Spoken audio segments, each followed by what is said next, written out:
que está aqui embaixo de mim também, aqui na tela, para vocês poderem encontrar o livro e comprar. Faz parte de uma coleção, né? Inclusive, ela me chama a atenção pelas cores de marca-texto que estão aqui do lado, né? Não sei se a imagem está um pouco travada ou se não sei o que está acontecendo aqui. Está um pouquinho travada, né? Vamos ver, deixa eu ver se eu consigo melhorar isso. Eu estou bem travado aqui, deixa eu ver o que eu posso fazer, não sei o que eu posso fazer. Mas, enfim, essas obras aí, já vou passar a palavra para o Gonzaga e eu vejo o que está acontecendo. Essas obras que têm essa cor de marca-texto na lateral, e são sempre obras muito curtinhas, muito interessantes, todas elas, depois a gente pode falar um pouquinho sobre elas.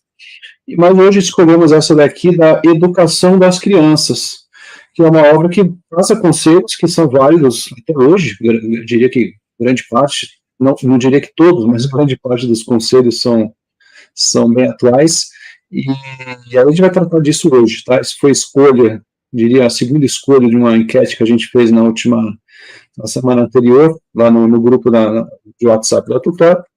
Então, a gente está trazendo esse tema hoje, tá, pessoal? Então, Gonzaga, se puder aí, dar uma boa noite para o pessoal e falar um pouquinho sobre a escolha dessa obra, né, que foi uma sugestão sua, inclusive, enquanto eu vejo o que está acontecendo aqui com o meu computador. Ótimo. Não, obrigado, Maurício. Bom, boa noite a todos, né? É bom tê-los de volta, os que estão de volta, os que estão pela primeira vez, bem-vindos. De fato, foi uma sugestão minha, eu já tinha lido essa obra do Plutarco algumas vezes, e eu sempre achei ela uma obra bastante impressionante, vamos dizer assim, por conta, primeiro, da concisão, né? Ela é uma obra razoavelmente curta, pelo menos nessa versão, que é a mesma versão que o Maurício mostrou, nessa daqui. Ela tem, no total, 90 páginas, sendo que acho que são umas 30 só de introdução, né? Então, são 60 páginas, assim, generosamente espaçadas, né? A margem do negócio é bem grande, então dá para ler isso aqui com bastante velocidade. É uma sentada, você vai até o fim, se não tiver muita coisa para fazer. Então, ela é bem convidativa no sentido de vocês conhecerem a obra mesma, né? E eu acho que o objetivo, por exemplo, desta reunião aqui hoje, né, dessa exposição, é fazer com que vocês tenham esse contato, né? Tem alguns trechinhos ali que eu faço questão de ler para vocês pegarem bem ali a linguagem, que foi obviamente traduzida aqui para o português, mas para vocês sentirem a força com que ele tenta manifestar certos assuntos que ele achava de altíssima importância, né? Então, para quem não conhece, o Plutarco no mundo das letras, né, um sujeito relativamente bem conhecido. A vida dele aconteceu ali no primeiro século, né, entre o primeiro e o segundo século depois de Cristo. Ele é por volta de 40 depois de Cristo e morreu por volta de 120. Ele chegou a quase 80 anos, né, 70 e poucos anos. E o Plutarco foi um monte de coisas, né? Ele é muito conhecido por ser biógrafo, né? As vidas paralelas que o pessoal normalmente conhece, já ouviu falar, foram todas de autoria do Plutarco, onde ele fazia uma comparação de alguma personalidade grega com uma personalidade romana, né? Onde ele ia mostrar justamente os paralelos e em que aspecto uma delas tinha alguma coisa para contribuir em relação à outra, né? A mais famosa provavelmente é Alexandre César, onde ele compara os dois conquistadores. Ele sempre tem um tema, né, que ele agrupa esses dois. Por exemplo, uma outra que é muito boa é a do Licurgo e Numa Pompílio, são os dois legisladores. Então ele vai fazendo essas associações para legar isso, né, para a comunidade romana da época, para mostrar para eles modos diferentes, ou pelo menos modos melhores de você viver. O Plutarco era um sujeito muito preocupado com a educação moral e cívica de Roma, que foi onde ele acabou vivendo, né, apesar de ele ser grego. Então, Plutarco, como eu acabei de dizer, era grego e depois recebeu cidadania romana. Ele foi magistrado, trabalhou ali, né, no recente Império Romano. Ele foi procônsul, se eu não me engano, fez algumas coisas. Mas ele até foi... como é que chama? Oráculo, não era oráculo, mas ele era um sacerdote no templo de Delfos, aquele famoso, né, templo dedicado ao Apolo, que fazia os vaticínios. Então, algumas vezes o Plutarco fala que isso aqui que eu estou dizendo não é só uma mera crítica, não, eu estou fazendo um vaticínio, né? Ele se punha nessa posição muitas vezes. Então, esta era mais ou menos a atividade do Plutarco. Ele foi um sujeito que trabalhou ali na magistratura, Magistratura no sentido de ocupar um cargo político, né, no Império Romano. Ele foi sacerdote em Delfos, ele era um biógrafo, ele era um ensaísta, então ele estava ligado ali, historiador, à vida mais cultural da época.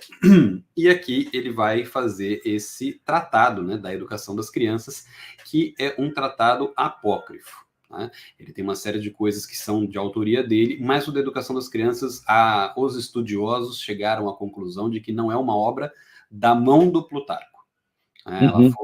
Isso é até curioso, porque foi concluído, né, foi entrado em consenso aí de que a obra não é dele no século XIX, ou seja, por tanto tempo leram pensando possivelmente que era do Plutarco, que na verdade eram anotações de um dos alunos, né, especificamente, parece que de um específico, né, que anotou tudo aquilo.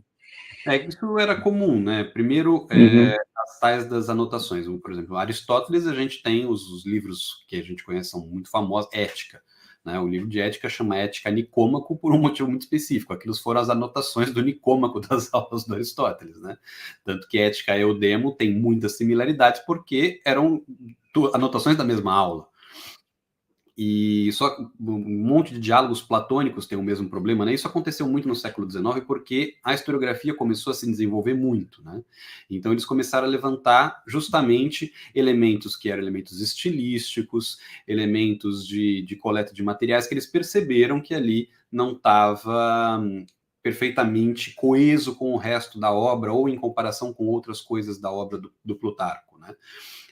Isso aí, por exemplo, eles falam da Odisseia, né, que não foi um documento que foi todo feito de uma única vez ou por uma única pessoa. Você consegue ver por análises de estilo que há determinados cantos ali que não encaixam direito com os outros. E aqui no caso do Plutarco a mesma coisa, né? Eles levantaram uma série de elementos nesse sentido que não combinavam com o estilo próprio do Plutarco, algumas coisas que ele fazia recorrentemente nas obras dele. Então, concluiu-se que esta obra é uma obra que foi, por conta de uma série de coisas, eles conseguem saber que eram ideias do Plutarco, né?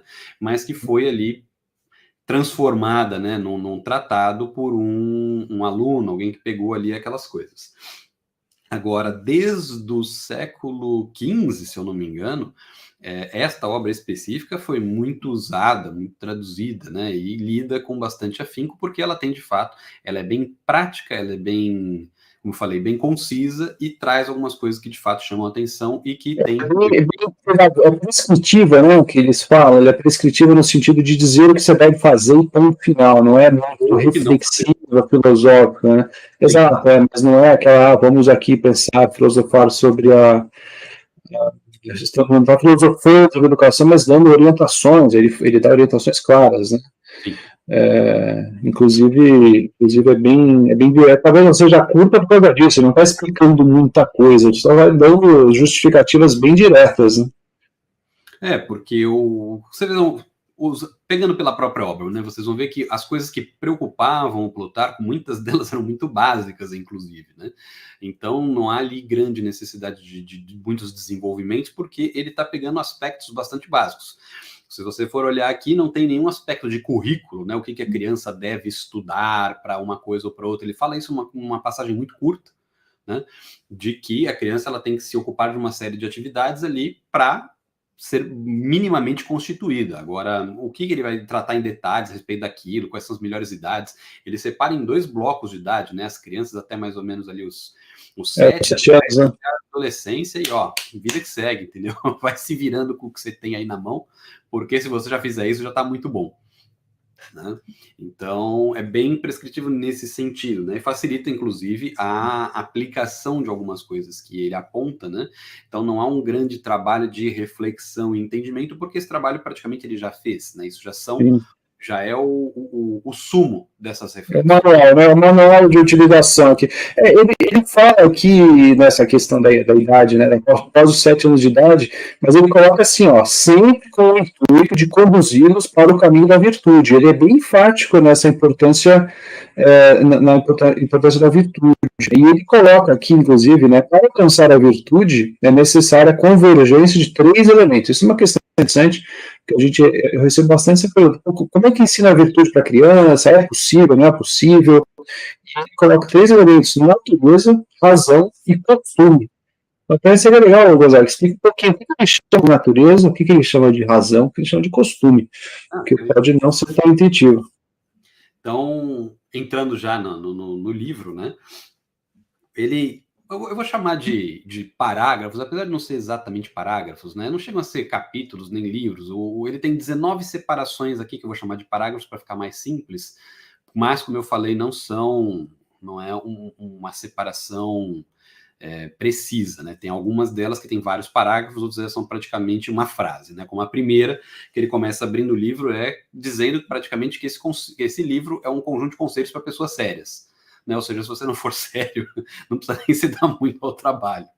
Né? Então, ele vai chamando a atenção nesse sentido várias vezes. Né? E aí, antes de eu chegar nesse ponto, porque tem um ponto antes que está ligado com isso, né? Ele fala, a primeira coisa que eu vou tratar é da concepção na educação. Né?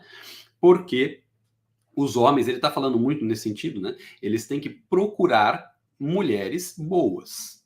Porque se ele ficar indo atrás de mulheres levianas, etc., aí vem a parte da natureza. A natureza dos filhos que vão sair daí já não é das melhores. Né?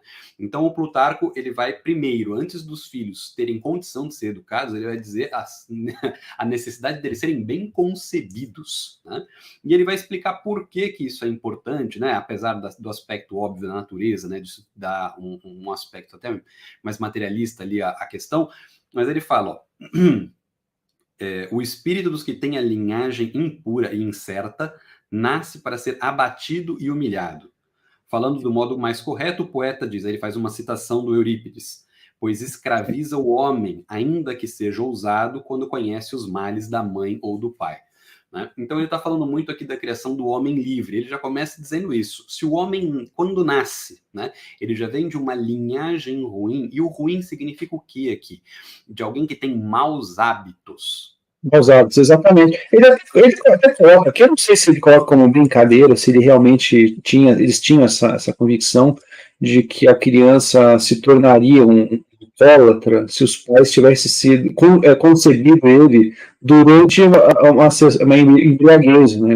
Seu pai estava bêbado quando lá se deitou com a mãe, e aí nasce uma criança com tendências alcoólicas, né? Eu não sei se ele realmente acreditava, né, que o hábito seria passado dessa forma, na condução no dia que eles conceberam a criança ali, né? Mas, claro que se aquilo é um hábito na família, é um mau hábito na família, então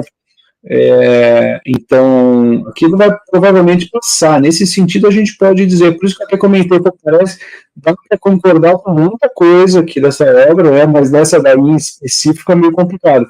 Agora, a recomendação de não sair fazendo filhos com concubinas, como ele coloca aqui, me parece bem sensata ainda hoje. Não, ele fala inclusive de um caso de um rei espartano chamado Arquidamo, que recebeu uma multa porque ele queria que se casar com uma mulher considerada inferior, né?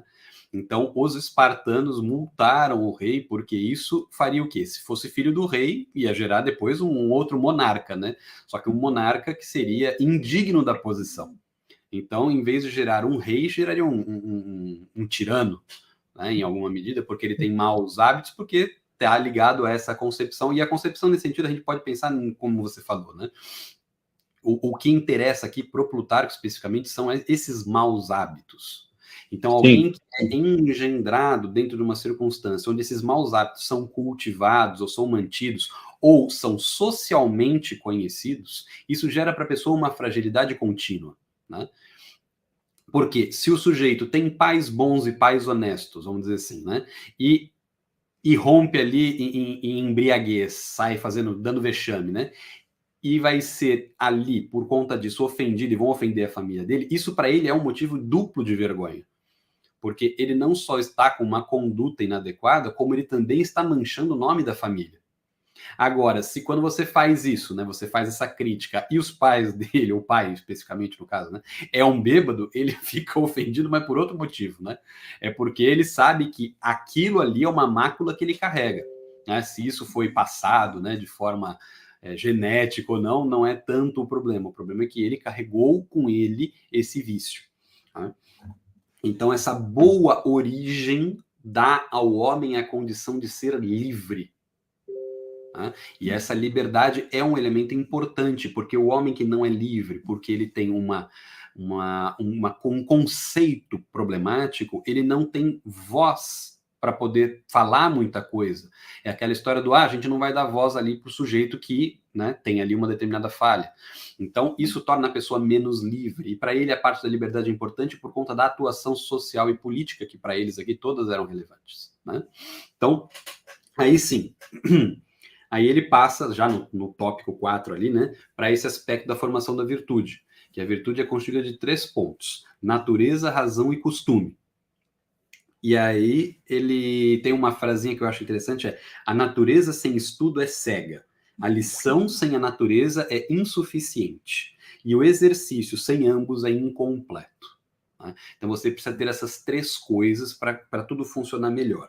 E ele vai explicando, né, o que significa cada uma delas e por quê. A natureza é simples, é justamente essa questão, vamos dizer assim, que está um pouco fora das possibilidades de escolha. Né? Você nasceu com uma determinada natureza, nasceu numa determinada família, com determinados bens, numa determinada posição social. Né? Então, isso é um aspecto importante. Junto disso, você tem que ter a razão, que é esse trabalho da inteligência que vai te indicando os caminhos, os meandros mais adequados para você seguir. Né? Como eu falei, o Plutarco está muito focado no aspecto da moralidade. Né? Ele é um professor de moral. Uhum. E, por último, o costume, que é o exercício, a continuidade, a disciplina, a dedicação para construir algo. Né? Uhum. Então, são essas 3 coisas que estão intrinsecamente ligadas para ter um bom resultado.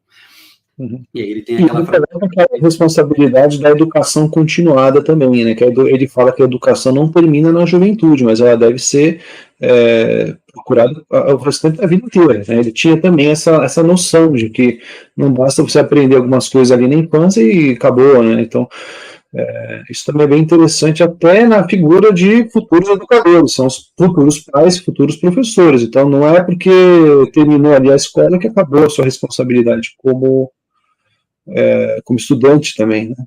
Sim, isso ele vai falando ao longo do livro, né? Porque ele vai deixando Sim. isso ficar, vai transpassando isso, e no finalzinho, na última parte do livro, no último parágrafo, nos 2 últimos, ele deixa isso mais claro, porque ele vai dar o exemplo da avó do Alexandre, que foi se educar quando muito mais velha, justamente para ter como educar os filhos, né? Então ele já mostra isso como uma necessidade inescapável, em alguma medida. E aí ele mostra, né, que ele vai falar, vou explicar por que essas coisas são importantes, essa conjunção de natureza, razão e costume. E aí ele vai dar um exemplo do Licurgo, né, que é o legislador grego, pegando 2 cachorros. Então ele pega 2 cachorros, filhos do mesmo pai e da mesma mãe. Por quê? Porque ele vai começar, apesar dele ter falado desse aspecto da natureza, ele vai mostrar por que a natureza também tem uma margem de trabalho. Né? E ele vai pegar 2 cachorros, que são filhos dos mesmos pais, e vai deixar um largado, né? Vai torná-lo glutão e preguiçoso, e o outro vai submeter a uma rígida disciplina. E ele vai depois, quando falar com o povo espartano, mostrar os 2 cachorros, né? E vai colocar uma lebre para correr e um prato de comida, o gordo, né, o glutão e preguiçoso vai ficar só no prato de comida e o outro vai correndo atrás do cachorro. Aí os espartanos ficam olhando assim, né, o que isso quer dizer? Que quer dizer? Fala, são 2 filhos do mesmo pai, um educado de um jeito, um educado do outro. Para vocês entenderem. Um é caçador, né? Um é caçador. A importância da educação. Aí todo Ou seja, é possível mudar a natureza pela maneira como você educa. É basicamente essa uma lição que dá para trazer. Porque um cachorro, naturalmente, a tendência natural dele é ser um caçador, né? A natureza dele é caçador, mas você consegue transformar ele num glutão preguiçoso.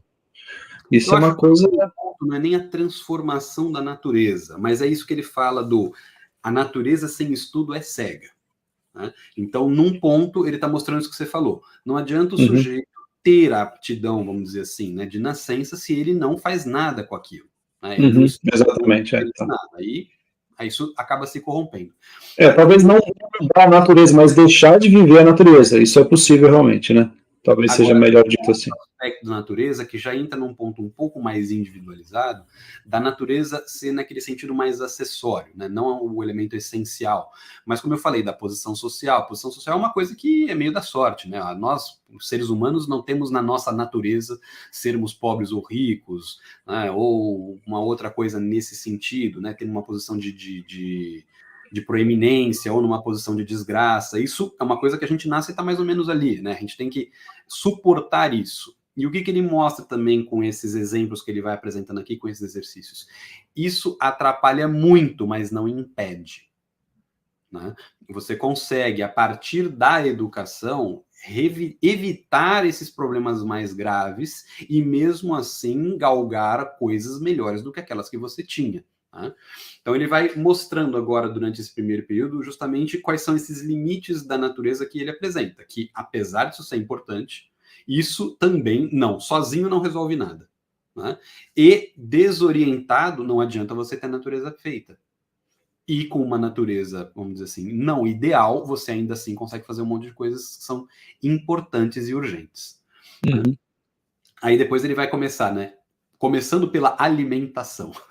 Então, por isso que eu tô falando, ele vai pegar coisas assim bem básicas, né? E vai mostrar, por conta dos raciocínios que ele vai apresentando, o que é relevante e o que não é relevante.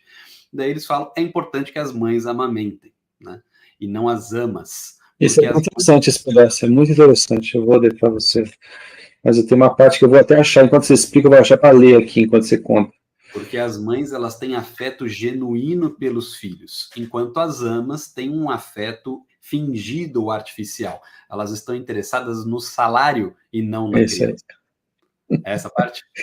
É essa mesmo. Né, tá perfeito, né? Você procura a escolinha ali, né? Você procura creches com duas cuidadoras, mas elas, por mais carinhosas que sejam, né? E às vezes são realmente vocacionadas para aquilo, né?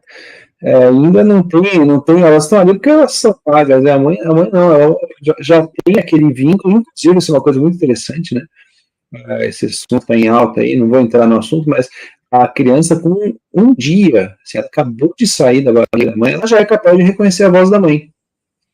Isso é uma coisa muito interessante. Inclusive, isso também é demonstrável, você consegue ensinar várias coisas para uma criança quando ela ainda está na barriga. E ensinar de verdade, assim, inclusive tem algumas métodos musicais que você já começa a ensinar a criança na barriga, mas eu escuto do barulho. Não, dá para ensinar muita coisa, é muito interessante, né? Então, essa conexão, ela é, assim, é indiscutível, né? Então, por mais carinhosa que seja a ama, e isso que o Plutarco está falando, né? Isso aqui não sei o que está falando, ele está dizendo, por mais carinhosa ali que seja a ama de leite ou quem quer que seja, a mãe tem um vínculo mais forte. Porque também dizer que todas elas só gostam do salário é forte demais, né? Pode gostar da criança também, mas não vai ser. Não vai ser A questão é, se ela não tivesse o salário, ela ia dedicar a vida àquela criança mesmo assim? Sem ser escrava na época que tinha, né? Tinha amas que eram escravos. Oi? O universo não se aplica à mãe. A mãe, por mais que a criança ali não tenha condições, ou que ela própria não possa pagar, o que ela vai fazer? Ela vai ter que ficar ali de qualquer maneira. Né? Ela tem um vínculo indissociável com o filho. A ama, não. Né? Existia, sim, essa perspectiva da escravidão, que, aliás, é um aspecto que tem que ser sempre relevado aqui no Plutarco, né? Porque para ele isso era uma realidade normal. Sim, muitas dessas amas eram escravas. Né? A escravidão aqui, só para eu fazer esse adendo, né? Ela é muito diferente da escravidão que aconteceu, né, no período, vamos dizer, até 300 anos mais ou menos. Né? Então, a escravidão do povo indígena, povo negro que aconteceu nas Américas, ela não teve rigorosamente nada a ver que não o nome com a escravidão que eles praticavam lá, por exemplo, no Império Romano. Né? Então, lá era bem mais civilizado, diga de passagem. Então, aí ele começa a falar que é perfeitamente possível também que a mãe não tenha condições nem físicas de fazer essa amamentação, né, etc., e que a ama é uma necessidade. Agora, mesmo assim, tem que se tomar cuidado com algumas coisas, né? Ele fala, por exemplo, das histórias. Não deixem que contem para as crianças histórias aleatórias, e sim que aproveitem as belas obras. Ele não diz quais são, mas só faz essa referência. porque ele vai dizer que isso já é um início de regramento dos costumes. As crianças já vão aprendendo como é que a coisa funciona desde aí, né? Então você não pode permitir que as amas fiquem fazendo qualquer coisa. Aí ele vem para o outro aspecto. Não é qualquer ama que serve, tem que ser amas civilizadas, né? E o que significam amas civilizadas? Amas que falem grego. Tá? Porque a palavra bárbaro, né? Ela vem do som que os povos que não eram greco-romanos faziam, que eles chamavam aquilo de balbuciar, né? Era um barbarismo, aquele que não fala na língua normal. Então, eles falam desses barbarismos o quê? Porque eles traziam costumes estranhos, não era só um problema da língua, né? Então, eles tinham determinados hábitos e costumes que para eles eram hábitos problemáticos, e muitos eram mesmo, né? Então, cuidado na hora de escolher as amas, não significa que você, só porque tem uma escrava ali que está em condições de amamentar, que ela serve, né? Para o Plutarco, ela tinha que ter um mínimo de civilidade para não trazer mais problemas do que soluções. Daí ele fala até tem um ditadinho ali que ele cita, que é: quando se convive com um coxo, mancar é a lição. Né? Então, a mesma coisa, quando você coloca uma ama que tem costumes problemáticos, costumes muito diferentes, costumes que que são socialmente ali ou impraticáveis ou moralmente repreensíveis, é isso que a criança vai aprender em alguma medida. Né? Sabe o que você me lembrou? Eu vi um negócio na internet hoje, inclusive. O cara é um senhor, né, que tem problema numa perna, então ele anda, se locomove mancando. Ele gastou uma grana porque o cachorro dele parecia que estava com a pata machucada, não encostava a pata no chão. Levou no veterinário, gastou uma grana, fez exame, isso aqui. O cachorro simplesmente estava imitando o dono. O cachorro tem dessas, né? Fica imitando, né? É o que ele está dizendo aí. Oi? Não é só o cachorro, a criança tem dessas também. Dessa também. Por acaso, eu acho que o algoritmo estava me jogando isso daí. Eu vi um bebezinho de 6 meses, o pai fazendo os movimentos, e a criança imitava. E esse negócio é instintivo, de fato é porque eu não sou a melhor pessoa para explicar isso, mas a gente tem uns neurônios que chama neurônio espelho. Por que tem esse nome? Porque quando você vê o movimento, você reage a repetir. Isso funciona muito intensamente numa etapa da vida. A criança vê, ela faz. Se você chegar com um bebezinho, aquele bebezinho pequenininho de cola, eu sempre faço isso. Você faz assim com a mão bem devagarzinho, a mãozinha dela já começa ali, ó. O cérebro identifica o movimento e tenta repetir. Então aquilo realmente acontece, é biológico, né? Mas na época do Plutarco, ele estava especulando pela observação, ele não sabia nada como é que funcionava essas partes do cérebro, mas a gente constata isso hoje. Né? E logo depois ele já entra no que ele chama da escolha dos pedagogos, né? O pedagogo na Grécia era eu vou falar de um jeito, né, obviamente engraçado, mas ele era como se fosse um pirueiro. Né? O pedagogo era o sujeito que acompanhava a criança para tudo quanto era lugar. Né? Então ele pegava a criança, levava a criança lá para o fórum, via os negócios, levava a criança para não sei o quê, muitas vezes para tal da escolinha, porque tinha umas escolinhas, né, em Roma, muitas vezes não era exatamente como a gente tem aqui, mas tinha. E levava lá, sentava junto, ouvia as aulas junto. Então era alguém que estava sempre na companhia da criança. Tá? E aí o Plutarco vai falar sobre a escolha dos pedagogos. Ele falou: a escolha dos pedagogos é feita pelo critério mais insano que existe. Porque as pessoas têm que ser escolhidas, para acompanhar as crianças, têm que ser as pessoas mais probas, honestas, virtuosas possível. E aí ele fala: você pode encontrar essas pessoas em vários lugares, aqui e ali. Ele começa a dar vários exemplos, né? Agora, para a escolha do pedagogo, ele escolhe aquele que não presta para nada. Porque se prestasse para alguma coisa, estava ali fazendo aquela outra coisa. Então ele pega o sujeito que muitas vezes é bêbado, é largado, é vagabundo, e fala: ó, você não quer aqui ficar acompanhando meu filho? Ele fala que a pessoa tem que tomar um tiro na cara. Se tivesse revólver, ele ia falar isso, né? Porque ele fala: é o critério mais imbecil do universo que as pessoas usam para ter alguém ali acompanhando a criança. As pessoas que acompanham a criança têm que ser as melhores possíveis, porque elas vão dar o exemplo. Tá? Então ele fala: em vez de colocar um bêbado, elas tinham que procurar alguém como Fênix. O Fênix é um sujeito famoso porque ele aparece na Ilíada, né? Ele é o o professor ou o pedagogo, né? A gente está falando de pedagogo, do Aquiles, né? O maior, ou um dos maiores heróis gregos. Então, alguém que é sábio, alguém que é leal, alguém que é justo, ele que acompanhava o Aquiles, né? Ele que dava as condições ali, o exemplo, além do próprio pai do Aquiles, o rei Peleu, ele também era uma figura que aconselhava, que o Aquiles confiava, porque ele sabia quem era, né? E o Aquiles também teve aquela força moral, aquelas coisas todas, porque ele tinha bons exemplos ali perto. Tá? Então ele fala que essa é a referência que a gente tem que ter. E aí ele fala assim, vou contar agora o maior segredo para tudo isso aqui funcionar, né? E é o de professores procurar, né, encontrar, contratar, em alguma medida, professores irrepreensíveis pelo modo de vida, inatacáveis pelos hábitos e que sejam os melhores nas experiências que eles conduziram. Né? Isso ele fala, é o segredo de funcionar. Se fizer isso, tá feito, entendeu? Isso tem muito mais a ver com aquela obra que eu gosto muito do George Gursdorf, né, Professores para Quê? Ele fala sobre isso, né, a figura do mestre. E ele diz que o mestre, uma das poucas coisas que ele ensina é aquilo que ele está falando, né?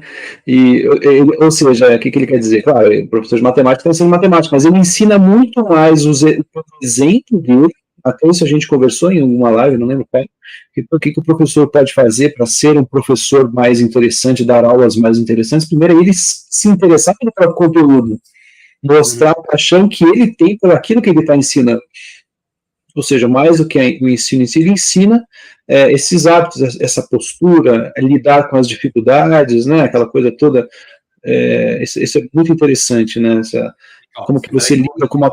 Vai lá, pode ir, tá autorizado. Tá tão perto, achei que você ia sair da sala. Não, vou sumir para pegar um livro aqui. Por exemplo, esse livro aqui é um livro bem interessante. Boa. Sabe qual é, sabe? Eu sei, mas eu tenho, mas eu não sei se eu sou capaz de achar ele agora. Ou amanhã, talvez. Está muito bagunçado aqui. Esse do Professores para Quê deve estar por aqui também. Mas não, é muito bom. É muito bom. Numa parte, né, da história, ali na Idade Média, ele vai mostrar o quê? Que ali a preocupação das pessoas era menos sobre o que você ia aprender, que é o que a gente faz hoje, que é o ensino conteudista, né, de você tem que aprender determinadas matérias. O que esse livro aqui vai mostrar e vai defender? Teve uma época que havia uma grande quantidade de sábios, de santos, né, de pessoas de muito destaque, porque a circunstância onde eles aprendiam era de estar sempre junto com uma pessoa que era muito grande. Né? Então apareceu um sujeito que era muito inteligente, muito sábio, muito virtuoso. As pessoas falavam, você não quer aqui pegar esse aprendiz para ir seguindo, ir acompanhando e ver como é que as coisas funcionam? A paideia grega funcionava também um pouco nesse aspecto, que é isso que a gente está falando agora. Porque ali você tem a possibilidade, a condição de aprender como é viver. Não é só aprender um determinado conteúdo. Né? Você tem uma vida inteira que está ali se desdobrando na sua frente e aquilo vai se acumulando na tua memória, na tua percepção, como modelos de ação. E isso vai te possibilitando, né, considerar aquelas alternativas. Isso te torna mais capaz de lidar com o mundo. Você não vê o mundo como uma coisa desde fora, né, só como um objeto que você está analisando desde longe, como normalmente a escola acaba fazendo. Mas ali você está dentro das coisas, percebendo como aquilo acontece, vendo aquilo que é possível. Tá? Então, foi um tipo de ensino e de estudo que deu muito resultado. É que por conta de uma série de coisas a gente acabou perdendo essa noção e essa prioridade, né? Mas ele fala aqui, no Plutarco aqui, fala que esse é o segredo, né? Ele fala em professor, mas é praticamente a ação do pedagogo, que é aquele que acompanha a criança por todos os lugares.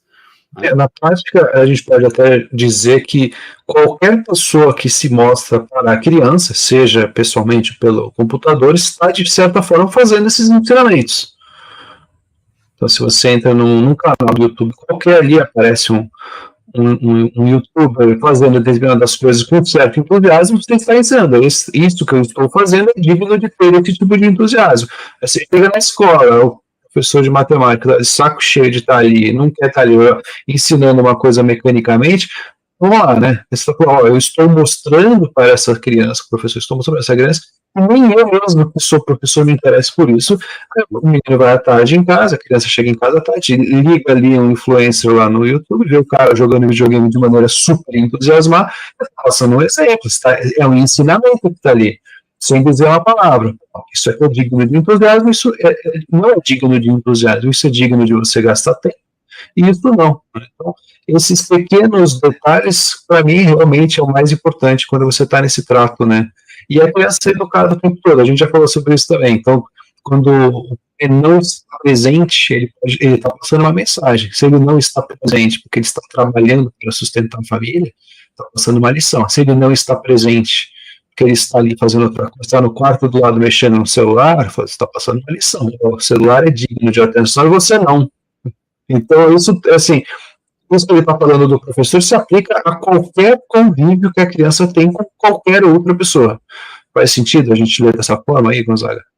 Não, é praticamente isso mesmo.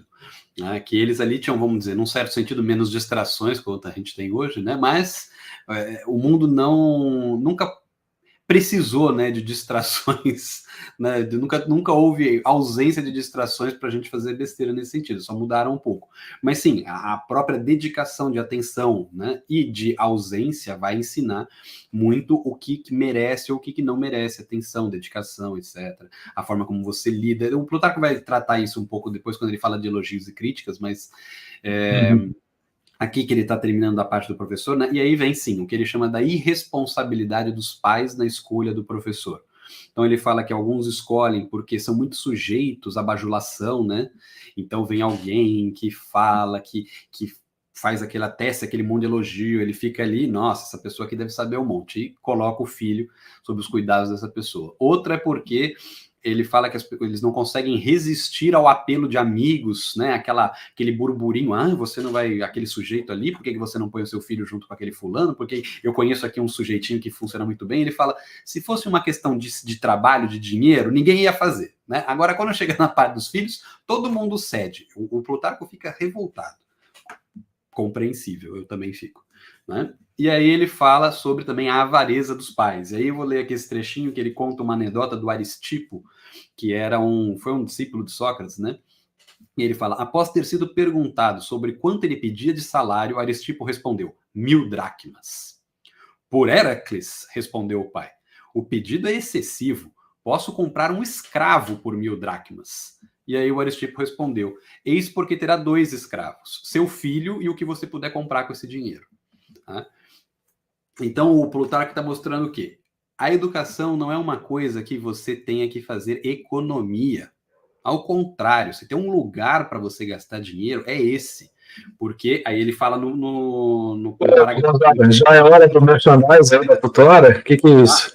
Não tem merchandising melhor do que o que Deus já fez a respeito, entendeu? E é importante ser o Plutarco está fazendo trabalho para divulgar a tutora, fico contente. Não, olha lá. Aí ele vai começar a fazer, né, sobre os vários bens, por que eles são fáceis de você perder, são problemáticos. O cara que é rico, né, tem que ficar sempre com cuidado das pessoas terem interesse, o outro que é com a força física fica velho. Aí ele fala, a educação é a única coisa entre nós imortal e divina. Tá? Que ela mexe com a inteligência e a razão, e essas coisas você não perde, ao contrário, elas só vão ficando mais fortes e mais robustas. Tá? Então, ele fala, se tem algum lugar para você gastar dinheiro, que isso aí é um investimento que você não tem como perder, é com educação, né? Óbvio.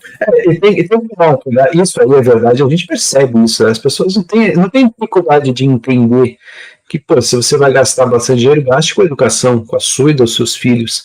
Agora, a gente, inclusive, agora fazendo merchandising, tem um curso nosso que o Evandro Faustino, e ele fala sobre essa questão da escolha da escola, que não necessariamente a escola mais cara é a melhor, é a mais adequada para o seu filho. Então, isso é uma coisa que, na busca de fazer essa educação de qualidade, os pais acabam fazendo o quê? Bom, eu vou gastar o máximo de dinheiro possível com a educação dos meus filhos, eu vou gastar o máximo de tempo. Sempre é assim, então, deixa eu buscar uma solução, e é justo, ok, tem problema, buscar uma solução que eu fique confortável. Eu vou, na hora que o pai vai dormir, e fala, bom, eu acho que está tudo bem, eu acho que eu tomei boas decisões em relação à educação do meu filho. E geralmente essa essa questão acaba sendo resolvida dessa forma, com investimentos maiores, mas não investimentos melhores, porque às vezes investir tempo, ou investir dinheiro na educação é um aspecto do investimento. Você pode investir no lance, você pode investir tempo, você pode investir, sei lá, qualquer outra coisa, né?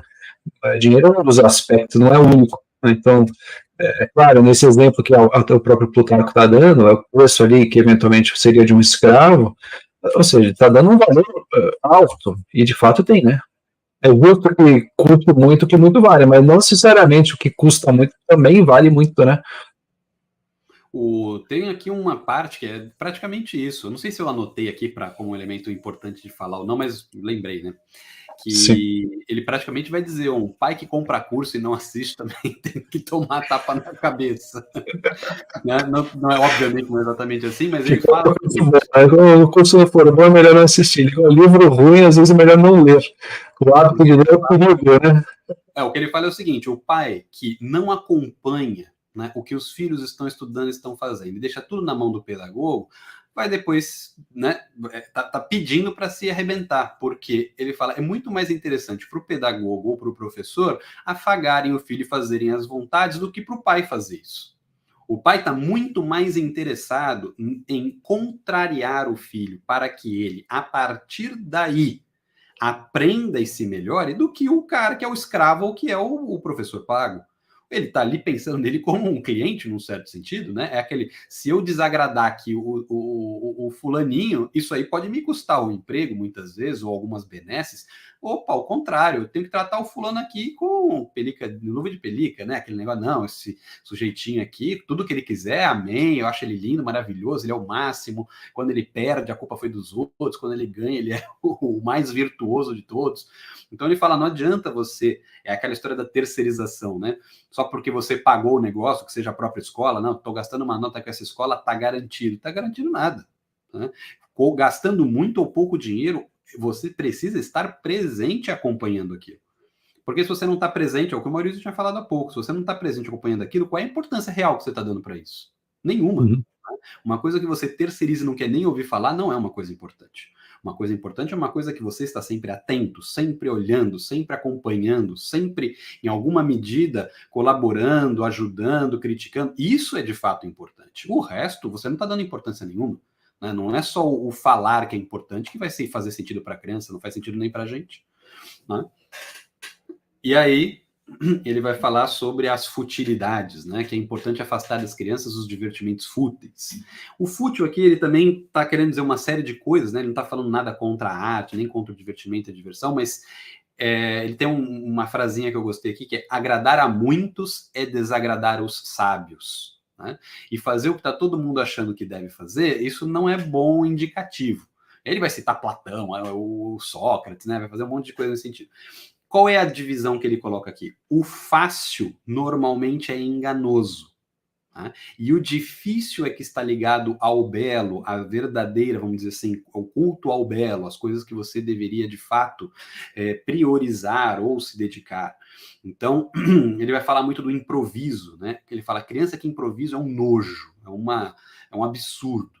Uma coisa é o sujeito que treinou alguma coisa a vida inteira, fez as coisas muito bem feitas, de repente ali acaba dele ter que falar de improviso. Ele fala, isso é uma coisa normal, né? Acontece. Agora, a criança, o jovem que está começando a se educar, falar de improviso, achar isso bonito, ele fala, isso é um absurdo, é um nojo, devia ser permitido, porque esse é o fácil. Né? O sujeito tem talento, ele fala bem. Não, ele não fala bem, isso é o enganoso.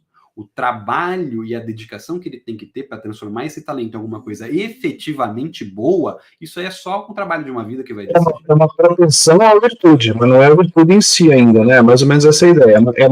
É uma possível capacidade, uma possível habilidade, mas não ainda é de fato, né? Sim. Isso em criança, praticamente todas, né? Sim. Daí ele fala do corpo, né? Ele fala, não basta o corpo ser saudável, ele tem que estar bem constituído. Né? Então você tem que manter a saúde do corpo e fazer dele um corpo belo. Então as duas coisas têm que aparecer juntas. Isso tudo está dentro daquilo que você mesmo tinha apontado logo no comecinho. A união de natureza, razão e costume. né? Ele vai trabalhar praticamente o livro todo nesses 3 termos, sem ficar chamando isso toda hora, mas você percebe que ele está sempre trabalhando nesse tripé, né? É o tripé que torna a virtude, né? Possibilita a informação da virtude que, pelo que eu entendi da obra dele, é realmente o objetivo. Educação para formar pessoas virtuosas. E uma coisa curiosa também que ele coloca na obra, pelo que você comenta aqui com mais assertividade, é que ele pensa nisso, nessa formação de jovens virtuosos, porque serão os futuros governantes. Sim. Então ele tem essa responsabilidade, parece que os pais, né, têm essa função de criar bem os próprios filhos, para que, na expectativa de algum deles se tornarem governantes, bons governantes. E aí tem aquela ideia do governante que seja virtuoso, que é o ideal, aí você explica. Sim, o governante, eu vou só fazer uma pequena correção, né? Uma palavra que aqui é um pouco problemática porque eles estão no império, né? Mas sim, pessoas que têm essa atividade política, aí você está perfeitamente certo. Né? Isso. O Plutarco, como um bom grego, né, entende que a ação política é uma ação absolutamente necessária para uma vida normal e virtuosa, né? Uhum. E é o que ele coloca justamente na sequência disso, né? Que ele vai apresentar a filosofia como essência da educação. Né? Aí é um trecho super bonito ali, eu não vou ler agora, eu tinha preparado para ler aqui, mas ele vai tomar um pouco de tempo. E aí ele fala o que é o homem perfeito. Né? É aquele que consegue unir esse elemento da essência da educação, que é um elemento filosófico, com a parte da participação política. E aí junta nesse ponto que você falou, é alguém que consegue agir em sociedade de forma útil e prudente. Ele fala que existem 3 tipos de vida: o homem ativo, o homem contemplativo e o homem lascivo. Né? Ele fala que o homem lascivo é uma porcaria, né? O sujeito está completamente preso pelas paixões mais baixas. O homem contemplativo, ele estuda, mas ele é um inútil. Ele é um fracassado, porque ele não consegue agir de forma adequada. E o homem ativo é um selvagem, é um bruto. Né? Ele não teve o estudo para temperar essa vontade de agir. Então, esses 3 são elementos problemáticos. O lascivo, o mais problemático de todos, obviamente, mas os outros 2 também têm problemas sérios que precisam ser resolvidos. É aquela questão da união da natureza com os costumes, com a razão. Tem que estar tudo junto. Tá? E aí você forma o tal aqui que ele coloca como o homem perfeito. E aí ele fala da importância dos livros. Ele fala, livro tem que ser colecionado. Ah, encontrou um livro, compra e guarda. Hoje já não dá para fazer isso, mas lá ainda tem uma noção, né? Ele falou que tem que ter... bibliomano, né? Um bibliomano que acumula livros de maneira problemática, né? Hoje em dia ele teria problemas com isso. Agora, essa concepção dele que você acabou de falar, hoje, se você comparar a educação atual moderna com isso daí, é completamente oposta, praticamente, né? Focar em tornar as crianças, essa questão da erotização precoce, hoje em dia, é exatamente o que ele coloca como pior coisa em relação à ordem, né, dos estudos, como é que você vai coordenar os estudos. É bem exatamente o oposto, né? Sim, porque o objetivo da educação hoje já é um pouco diferente, né? Pelo menos da educação institucionalizada como a gente usa e conhece, né? Ela não tem interesse em criar homens livres, ela tem interesse em criar o homo laboris do Marx, né? Eu quero criar um homem que trabalhe dentro de determinados cercadinhos que eu já apresento, porque ele não pode me apresentar problemas, ele não pode me apresentar questionamentos muito sérios. Eles ficam falando essa palhaçada de educação crítica como não tem nada de crítica, né? É alguém que se insira perfeitamente nesse novo modelo de sociedade. Então, se não é para isso, a educação também não serve. Eles querem alguém que dê menos trabalho e que se adeque perfeitamente a esse modelo, tanto que eles só aceitam aquilo que eles chamam de crítica se a crítica é igual, né? Se todo mundo fala a mesma coisa. Se fala alguma coisa contrária, não é crítica. Então, eles não admitem realmente a possibilidade da crítica e da reflexão. Eles só chamam de crítica para você ficar... Se repete aquilo que quer, esse pensamento crítico. Se fala algo diferente, ele é como é que fala? Qualquer coisa que você queira dar um nome aí, né? Ele é opositor, né? Não tem o pensamento crítico como aceitável, posto de maneira respeitosa. Isso já acabou faz tempo, né? Sim. Bom, aí ele fala dos exercícios físicos no próximo passo, né? Que são importantes para manter a força e a boa forma. Que isso tanto prepara para a velhice, como prepara também para os estudos. Porque uma pessoa cansada no sentido de ter sido, de não ter o corpo, não ter o vigor físico no corpo, também não estuda bem. Isso é uma coisa, desde o Platão já falava alguma coisa nesse sentido.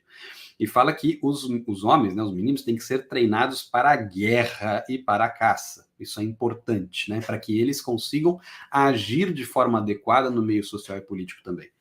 E aí ele fala, alguns podem levantar a objeção, que eu só estou falando, né, de como a elite tem que ser educada. Ele fala, não, isso aí é fácil de eu dar a objeção. Todo mundo tem que procurar, dentro das suas possibilidades, o melhor possível. Ele fala, a culpa não é minha da natureza não ter sido favorável, né? Então vocês têm que culpar a natureza, não quem está dando o conselho. Eu achei isso engraçado. Mas ele fala, para os pobres, né, ou populares, ele fala, a educação sempre tem que ser a mais útil possível. Isso também é uma coisa que a gente já falou outras vezes, né? Não adianta tentar ficar mirando numa possibilidade perfeita e inacessível. Isso é na contramão de tudo aquilo que você pode fazer. Você tem que procurar, dentro das tuas condições atuais, aquilo que é possível e tentar ampliar essas condições atuais para elas serem cada vez melhores. Dentro da possibilidade, o melhor possível. Então ele fala mais ou menos a mesma coisa, ou seja, é o mesmo conselho nesse sentido, já é um conselho de 2000 anos. Tá? E para na educação das crianças, né, usar palavras e conselhos e não golpes e maus tratos. Né? Então ele também afasta, né, essa questão de agir com brutalidade na educação das crianças, e para alternar elogios e críticas, né? Fazer as duas coisas pesando para que nenhuma delas cause o efeito negativo. E ele fala, aquele que é louvado, né, numa educação é tratado com louvores, isso aí torna o sujeito vicioso, fraco. Né? Ele tem que ter sempre essa alternância entre elogios e críticas para ele ter o estímulo de fazer pelo certo e a vergonha de não repetir o errado. E aí ele vai mostrando até a questão ele fala num caso do próprio Platão, né, da gente não fazer nada com raiva. Então tem um caso ali que eu acho que foi o caso do Platão, que estava com raiva, ele chama alguém e fala, fulano, bate nesse escravo aqui para mim porque eu estou morrendo de ódio. Então, o que significa isso? É que ele não podia bater com raiva porque ele certamente faria um excesso, né? Então era melhor alguém fazer isso por ele que tivesse de cabeça fria do que ele fazer. A mesma coisa ele está falando em relação aos filhos, né? Não haja com raiva nem com ódio porque isso traz efeitos negativos. Não tem... Isso é uma questão bem interessante, até quando fala de punição, é um assunto polêmico, a gente pode até trazer aqui, controverso e polêmico, né? E, então, não é para dar bronca na criança, hoje em dia tem aquela coisa, não dá bronca, vai traumatizar a criança. Agora, e nem fazer o oposto, que é deixar, né, ficar com raiva e agir sobre a raiva quando você mesmo não consegue controlar. Isso a gente vê, esse é um erro bem comum, a gente vê isso aí com certa frequência. Aqueles pais que não falam nada para a criança tá aí, tá a barrinha ali de irritação subindo, até que uma hora bateu e o pai age com raiva, a mãe age com raiva em cima da criança e a criança vai ouvir um sermão ali, uma bronca, um grito, e ela não vai entender nada. Então, o lance, né, o aconselhamento é uma estratégia, estabeleça regras e siga as regras. Tipo, isso não pode, na primeira impressão, você falou isso daqui, não, esta é a regra. Se você deixar a primeira, a segunda, a terceira, ela não entendeu a regra porque ela desrespeitou e não aconteceu nada. E quando perdeu a paciência, não vai entender nada do que está falando. Aquele blá blá blá ali a criança só vai tentar sair daquela situação. Tentar não apanhar, fazer com que a bronca acabe logo, vira uma situação de fuga e não uma situação de aprendizado. Você perde a oportunidade do aprendizado e transforma aquilo numa situação que a criança vai tentar fugir da situação apenas. O que você está ensinando nessa circunstância é que você só deve agir quando estoura, né? Você tem que ficar tolerando até estourar. Isso, exatamente. Adiantar um pouco aqui, uma coisa que o Plutarco fala mais para frente, ele fala, escolha errar pelo excesso de gentileza do que pelo excesso de rigor. Né? Entre as duas coisas, é melhor a gente deixar passar do que a gente cobrar demais. E aí ele faz até a comparação. Os amigos a gente tolera um monte de coisas. De estranhos a gente tolera algumas coisas. De não sei quem a gente tolera um monte de coisa. Agora, dos filhos a gente não tolera nada. Ele fala, onde que isso faz sentido? Ainda mais a criança que está aprendendo, você não tolera absolutamente nada. O pior, né? O pior que acaba acontecendo muitas vezes é o trabalhador está no trabalho, consegue tolerar, às vezes, coisas que não deveria eventualmente, chega em casa já com aquela barrinha da irritação cheia e vai fazer o quê? Vai descontar aquilo no mais fraco. E às vezes vai passar um sermão para a criança daquilo que ele estava pensando, que ele gostaria de ter dito completamente com o chefe, vai falar para a criança que ele não está entendendo nada.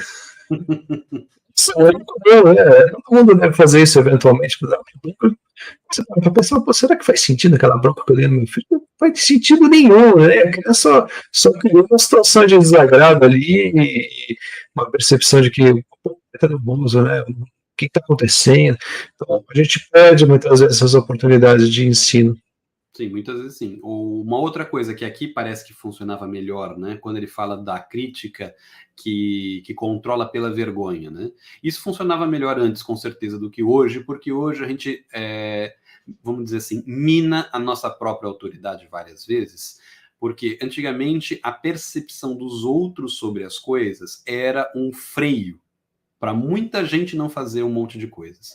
Hoje, com esse negócio de tudo é permitido, você pode tudo, a opinião dos outros não importa, aquela coisa toda, você já não tem esse elemento de autoridade para cobrar nada, né? Porque por que você está preocupado com o constrangimento dos outros se você a todo momento fala, não liga para o que os outros falam, não liga para o que os outros pensam, cada um é cada um faz do jeito que deve, do jeito que acha.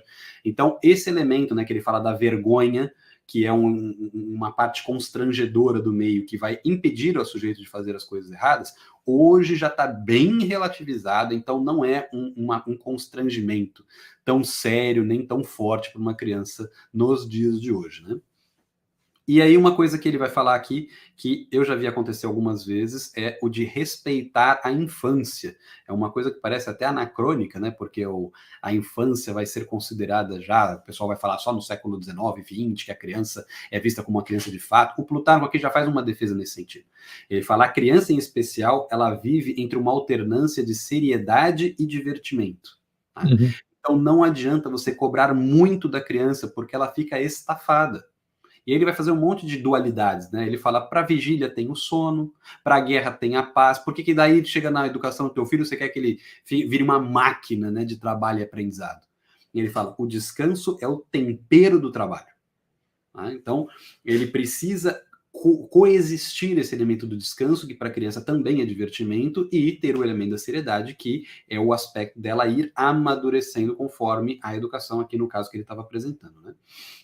Aqui que ele critica os pais que não acompanham as lições, eu já sabia que eu tinha colocado isso em algum lugar. E ele fala da importância do exercício da memória. Né? Ele fala a memória é o celeiro da educação. E ela serve para muito além da educação propriamente dita. Ela é um acúmulo de experiências. Então ele fala muito para o exercício da memória ser desenvolvido. Né? Que as crianças têm que ser mantidas longe dos discursos obscenos, né? E ter ali o oferecimento de carinhos e afagos dos pais. Né? Ele está desculpas obscenas, ele está generalizando, colocando coisas que prejudicam a virtude. Ele coloca dessa maneira, não é isso? Sim, isso não só obscenos pela obscenidade em si, mas qualquer coisa que desvie da virtude. Que no final das contas acaba caindo na mesma coisa, né? Porque a obscenidade ela estimula essas coisas que naturalmente conduzem ao vício. Só para do jeito que o termo alguma coisa que estimule alguma coisa obscena no sentido físico, né? Concupiscível, mas não, é geral, coisas que não remetam a virtudes. É só isso. Ele vai falar logo na sequência, ele fala os elementos básicos, né? Uma vida modesta, tem que ensinar, conter a língua, aí ele vai dar um monte de exemplos, gente que se ferrou porque não sabia ficar quieto, né? Estar acima da ira. É aqui que ele fala do caso do Platão que não bateu no sujeito, é aqui que ele conta essa história. E dominar os punhos. E o dominar os punhos aqui não é no sentido de bater, é no sentido de não roubar, né, de não pegar uma vantagem que não te pertence. E ele vai dar um monte de exemplos mostrando por que não seguir essas máximas traz problemas. E ele termina aqui esse trecho falando da importância de dizer a verdade. Porque ele fala que mentira é coisa de escravo, e de escravo ruim. Né? É coisa de gente covarde. Você tem que ensinar as crianças a dizer a verdade. Aí, tá acabando já. Ele entra num assunto que ele próprio diz que é espinhoso. Ele fala, até agora falei na certeza. Agora eu vou entrar num assunto que eu não tenho certeza. É a parte da pederastia. Porque, não sei se todos sabem, né, os gregos tinham ali umas práticas estranhas nesse aspecto. né? E apesar de a gente interpretar tudo como uma coisa só, não era uma coisa só, cada lugar fazia de um jeito diferente, tinham limites diferentes, alguns tinham a parte erótica envolvida, outros não. Isso aí é uma bagunça, tanto que o próprio Plutarco fala, ó, eu próprio não sei se isso está certo ou não está certo. Ele fala, eu tendo a dizer que está errado. Mas aí, quando eu penso nos exemplos de tal, tal, tal, ele começa a listar, fala, aí eu não posso dizer que está errado, porque nesses casos funcionava. E ele dá até alguns exemplos. Nisso eu senti falta aqui das notas de rodapé, que podia ter explicado isso um pouco melhor, né? Ele fala, não siga os exemplos de Tebas, Élide e Creta, mas sim os de Atenas e Esparta. Então, a pederastia era eu vou explicar sem o elemento de erótico aqui, né? Apesar dele ter algum envolvimento. Mas é o quê? É quando você punha a criança ou o jovem em contato com um homem muito mais velho, e isso era desse jeito que eu vou falar mesmo, né? Era como se fosse um elemento de iniciação do jovem na vida adulta, né? Por meio desse tutor, num certo sentido, ele aprendia as coisas com alguém que não era o pai dele, né? Era alguém que o pai escolhia como alguém cheio de virtude, alguém cheio de capacidade, e aí o jovem, infelizmente, isso aí não tem como fugir muito, era escolhido porque ele era bonitinho, né? Aquelas coisas todas. Então isso aí era um problema. Aí, de novo, cada lugar fazia de um jeito diferente, mesmo nos lugares eles tinham modalidades diferentes, alguns faziam coisas, outros não faziam. Eu não vou entrar muito nesse terreno, porque esse terreno, como o próprio Plutarco colocou de novo, é um terreno espinhoso, entendeu? Mas existe uma parte defensável nesta forma como eles pensavam, que era o quê? De você fazer com que um jovem se aproximasse de um adulto virtuoso, bem colocado, de muita aceitação pública social, né? As pessoas o admiravam por ser uma pessoa decente, e ali ele ia mostrando para esse jovem como agir na vida pública. Isso daí é uma coisa razoável, né? Não precisa pegar a parte que não presta. E aí ele fala da adolescência, já passou até tá falando da infância até agora, né? Na adolescência ele fala que é muito, muito, muito mais importante corrigir o aspecto moral. Ele fala, na criança a gente consegue tolerar as coisas porque elas não têm tantos efeitos nocivos, são mais fáceis de você recuperar, né? E os danos não são tão graves. Na adolescência ele fala, é tudo ruim. Não pode permitir que nada tenha um desenvolvimento ruim durante muito tempo, porque aí fica difícil de corrigir, aí aqueles males vão ficando gravados, né? E ele fala que é justamente os conselhos dos pais e a prudência dos pais que ajudam esse adolescente a atravessar esse período de forma mais ou menos incólume. Sim, você está dizendo essa questão, só deixa eu fazer uma pergunta para questão de esclarecimento, né? Não é que é para você se preocupar apenas com as virtudes quando está na adolescência, não permitir as faltas, não é isso que ele diz. É só para deixar mais claro que ele diz que, inclusive ele é enfático nisso, que você deve começar essa formação do caráter da virtude, começa muito cedo, quanto antes melhor. Sim, ele fala lá com a Ana de Leite, não deixa ela ficar contando história para as criancinhas. Desde o início, né? A questão é que na adolescência, quando aparece algum desvio de virtude ali, de caráter, tem que ser feito assim, imediatamente, não dá para deixar aquilo acumular. Na infância é aceitar que a criança está ali, não está ainda, muitas vezes nem é capaz de perceber que aquilo é um desvio de virtude, né? Um desvio de fato. O adolescente já não, ele já tem condições. Inclusive, o curso que a gente vai lançar no mês que vem tem uma parte que fala um pouquinho sobre isso. Quais virtudes é possível ensinar primeiro, tem uma ordem, não dá para ensinar todas de uma vez, também não dá para simplesmente deixar o acaso e achar que aquilo vai acontecer. Tem uma maneira, tem assim, pedagógica de ensinar isso para as crianças, né?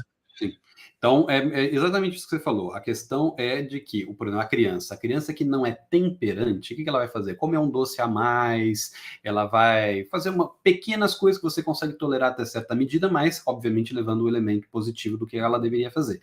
O adolescente, quando ele é intemperante, ele vai falar, o que ele faz? Ele vai se embebedar, ele vai... com questões de prostituição, ele fala, é outro nível de problema, entendeu? Ele fala, tem que corrigir com velocidade. E aí, terminando, ele fala da convivência, ele fala, é importantíssimo cuidar da convivência das crianças, ele fala da adolescência, depois volta para a infância, né? Ele fala, as crianças têm que ter a sua convivência preservada dos homens maldosos, né? Porque algo da vilania deles acaba passando para a criança. E aí ele começa a interpretar um monte de máximas pitagóricas, ele fala, no final, né, de todos os tipos, né, de homens maldosos, os bajuladores são os piores de todos. Não se deve permitir a convivência de crianças com homens bajuladores. E aí ele tem um trechinho aqui que é interessante, que ele fala assim, cadê aqui? Porque, aqui, cadê? Ué? Página 85. 85. Aqui. O que eles fazem, né? Dizem que a vida é todo um instante de tempo e convém viver, não desperdiçar a vida fazendo coisas sérias, né, obviamente. Por que devemos nos preocupar com as ameaças dos pais? É um velho tolo de aspecto espectral. Se nós imprecarmos pela sua ascensão, mais rápido o enterraremos. É alguém que paga prostituta e prostitui a esposa, saqueia e devasta os recursos dos pais para a sua velhice. A raça é ímpia, fingidores de amizade, inexpertos em liberdade de expressão, bajuladores dos ricos e depreciadores dos pobres. São os que trazem a arte lírica para os jovens. Quando estes gargalham, são eles que alimentam com sorrisos falsamente apresentados à alma. Bastardos em seu quinhão de vida, vivem pela aprovação dos ricos, são livres por sorte, mas escravos por escolha. Quando não são ultrajados, pensam que foram ultrajados, porque são sustentados em vão. De modo que, se cada um dos pais cuidar da boa educação de seus filhos, devemos expulsar essas criaturas nefastas. Devemos expulsar as perversidades de seus condiscípulos, pois eles são capazes de destruir as naturezas mais sensatas. Então deu para ver que o Plutarco não leva muito na esportiva a convivência, especialmente com os bajuladores. Eu achei interessante porque, quando fala em homens vis, em homens maldosos, o bajulador quase nunca aparece no rol dos principais, né? E, ao contrário, as pessoas sempre gostam de ter por perto gente que bajula, né? Que fica ali adulando e falando essas coisas. Então, na adolescência, especialmente, esse tipo de sujeito aparece com muita força, né? E, de novo, aquela recomendação a respeito da adolescência é cortar essas coisas o mais rápido possível, como ele fala ali, com conselhos e prudência, e não, né, quebrando a cabeça do moleque, porque isso acaba tendo o efeito contrário. Aí ele fala aquele finalzinho que eu já tinha antecipado, da natureza humana, né? Convém mais ser gentil do que rigoroso, porque todo mundo já foi criança. Né? Sabe que não é fácil de aprender, que você erra muitas vezes. Então, ele fala para aprender a relevar os erros dos filhos e que fazer como os remédios, que a gente mistura o sabor doce com o amargo do remédio que serve para cuidar. Então ele fala, a parte da educação tem que ser a mesma coisa. Você não tem que prescindir do elemento corretivo.